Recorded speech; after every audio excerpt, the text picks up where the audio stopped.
சத்தீஸ்கர் மாநிலம் நாராயண்பூர்ல இருக்கிற 2 கன்னியாஸ்திரிங்க மத மாற்றத்துல ஈடுபட்டதா சொல்லி ஜூலை 25ஆம் தேதி போலீசார் அவங்கள கைது பண்ணிருக்காங்க. விசாரணையில 2 பேரும் கேரளாவை சேர்ந்த கன்னியாஸ்திரிகள் பிரீத்தி மேரி மற்றும் வந்தனா பிரான்சிஸ்னு தெரிய வந்துச்சு. இதுக்கு பல அரசியல் கட்சிகள் பல கட்ட எதிர்ப்பு தெரிவிச்சாங்க.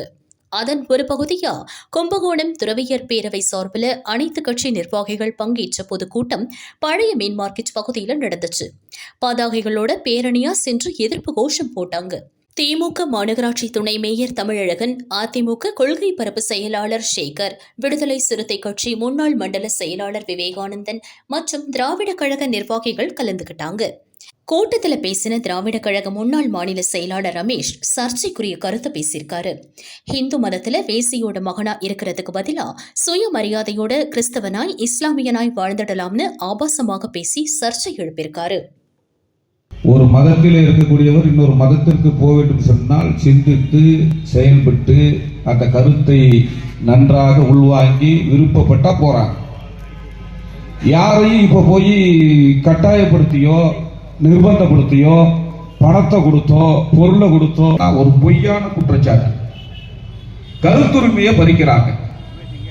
எப்படி அன்றைய தினம் இயேசுநாதர் மீது என்ன குற்றச்சாட்டு வைக்கப்பட்டது? இயேசுநாதரை கைது செய்து அவையிலே நிறுத்தி கைது செய்த அரசாங்கம் என்ன புரட்சியை தூண்டுகிறார் என்கிற கருத்தை தான் அன்றைக்கு வைத்தார்கள். இன்றைக்கும் என்ன செய்கிறார்கள்? பயம் ஆளும் தரப்புக்கு வருகிறது. அதனால்தான் 2 சகோதரிகளையும் இன்றைக்கு சிறை வைத்திருக்கிறார்கள். அன்றைக்கு இருப்பதை விட, ஒரு தீண்ட தகாதவனாக இருப்பதை விட, ஒரு புலையனாக இருப்பதை விட, ஒரு பல்லனாக இருப்பதை விட, ஒரு பறையனாக இருப்பதை விட ஒரு கிறிஸ்தவனாக இருக்கலாம், ஒரு இஸ்லாமியனாக இருக்கலாம். நாங்கள் வரவேற்கிறோம். பெரியார் சொன்னார், நீ இந்து மதத்தில் மகனாக விட நீ சுயமரியாதை உள்ள மனிதனாக நீ போய் மாற்று மதத்துக்கு போன்னு பெரியார் சொன்னார். இதுக்கு பல தரப்பினரும் கடும் எதிர்ப்பு தெரிவிச்சிருக்காங்க.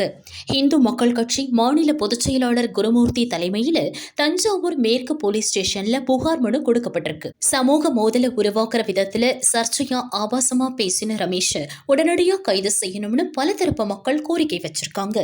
பெண்கள் முன்னேற்றத்திற்கும் பெண் சுதந்திரத்திற்கும் பாடுபடுறோம்னு பேசுற தீக்க அமைப்பு நிர்வாகியை பெண்களை எவ்வளவு கேவலமா இழிவுபடுத்தினது பெண்கள் மத்தியில கொந்தளிப்பை ஏற்படுத்தியிருக்கு.